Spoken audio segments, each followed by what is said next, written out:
মুসলমানের নিয়মই হলো মেহমান আসলে 3 দিন পর্যন্ত বলা ব্যতীত থাকতে পারবে।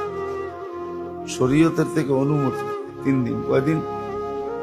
3 দিনের বেশি হলে নবায়ন করতে হবে, বলতে হবে ভাই আমি এই বিপদে আসছি, আমি 3 দিনের বেশি থাকবো। কিন্তু 3 দিন পর্যন্ত তার অনুমতি আছে।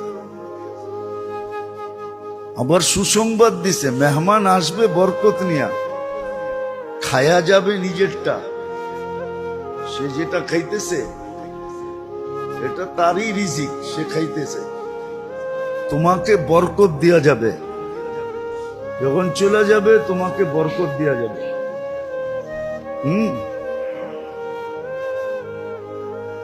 এই জন্য আলী রাদিয়াল্লাহু তাআলা জিজ্ঞেস করছে আপনার পছন্দ কি?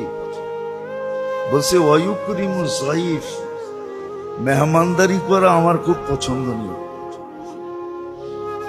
এই রিলেশনশিপ দুনিয়ার কোথাও নাই, কোন ধর্মে নাই, কোথাও নাই।